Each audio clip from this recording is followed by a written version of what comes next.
7h30, voici l'info du jour. Impact FM, l'info-région avec Olivier Tomezzoli.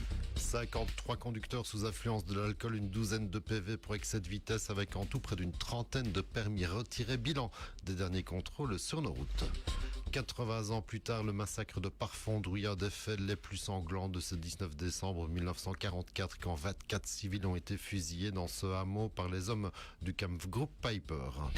Le secteur de la construction recrute des femmes aussi, exemple avec Célia et Alison qui travaillent chez Neles en voirie pour l'une et le volant d'un camion pour l'autre. Jeudi 19 décembre, le développement des titres de l'info de l'arrondissement. Présentation Olivier Tomezzoli. Bonjour à tous, on commence avec ces contrôles qui s'intensifient sur nos routes à l'approche des fêtes de fin d'année, d'autant gros contrôles au niveau de la province ce dernier week-end, contrôle qui avait été coordonné par la police fédérale de Liège avec notamment la zone de Pays d'Herve et la zone Fagne et la police de la route aussi. Il y avait notamment des points de contrôle du côté de Spa pour ceux qui sont passés par là samedi et dans la nuit de dimanche.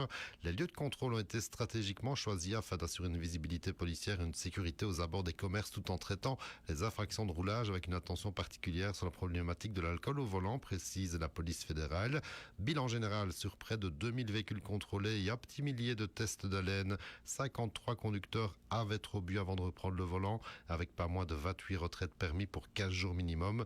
Les policiers comptent aussi verbaliser pour absence de port de la ceinture et d'autres infractions techniques des véhicules. Et par ailleurs, dans la zone Stablo-Malmedy, contrôle vitesse cette fois en début de semaine, mardi précisément, notamment lors de la rentrée matinale des écoliers à l'école de Basse-Bodeux en bordure d'une route nationale. Pour rappel, et en plus d'une dizaine d'infractions, en retrait de permis de conduire a été prononcé pour avoir circulé au-delà de 30 km/h au-dessus de la vitesse autorisée devant l'école, donc précise la zone Stablo-Malmedy.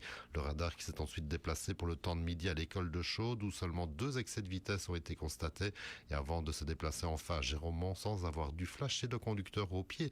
Trop lourd et c'est tant mieux.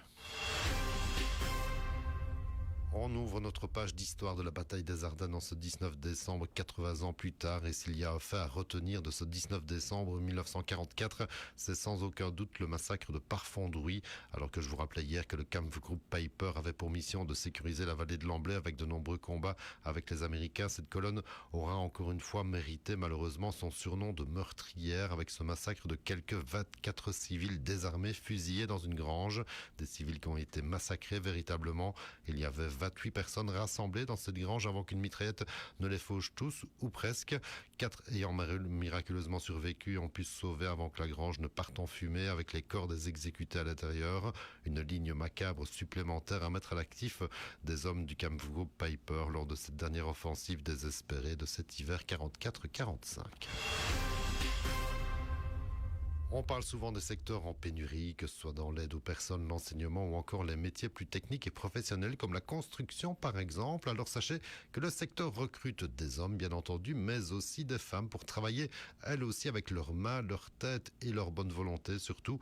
Exemple avec Célia, 15 ans seulement, qui habite Zorbrod, qui est en apprentissage ouvrière de voirie chez Neles, et Alison qui est elle conductrice de camion et qui nous explique toutes deux leur motivation pour travailler dans le secteur de la construction. On me dit souvent que c'est pas le métier le plus facile, mais moi j'ai juste envie de les faire taire tous et de leur montrer que je suis capable de le faire et que toutes les femmes sont capables de faire ça, qu'il n'y a rien de compliqué du moment que tu comprends et que tu sais avoir la motivation. Enfin, il faut juste avoir l'envie de le faire et ça ira. Je peux pas dire que c'est facile, mais il suffit juste d'y donner du sien et de faire en sorte que tu veuilles le faire et tu y arriveras. Tu dois faire ta carrière dans la construction. Oui, je compte bien finir toute ma carrière dans la construction. Moi, je vais chercher des matériaux pour pouvoir les amener dans les centrales pour faire du béton. Principalement, la plupart du temps, c'est ce que je fais. Et occasionnellement, je vais sur chantier également amener les mêmes matériaux. J'étais déjà dans la construction à la base. J'ai commencé comme cariste. Et alors, j'ai côtoyé forcément des chauffeurs là où je travaillais qui m'ont donné l'opportunité d'apprendre avec eux. J'ai passé mon permis et ça me plaisait tellement que j'ai voulu faire ça au quotidien. C'est pas trop dur? Je veux dire, ce métier-ci, non. Il y a d'autres métiers de la construction, je veux dire, qui sont plus physiques et plus durs, mais celui-ci, on a toutes les aides maintenant parce que c'est fort automatisé comparé à il y a quelques années où il fallait avoir les bras de Popeye. Et des femmes sur chantier, ce n'est pas nouveau, il y en a de plus en plus, même si leur nombre reste encore très limité. Pourtant, comme je l'ai dit, le secteur recrute donc des femmes aussi, comme le confirme Catherine Midret, responsable du personnel chez Neles. Chez Neles, on est là pour promouvoir ça. Elles sont très bien encadrées. On leur apprend le métier comme si c'était des hommes, c'est pareil. Combien de femmes pour l'instant qui travaillent chez vous, en tout cas sur les chantiers?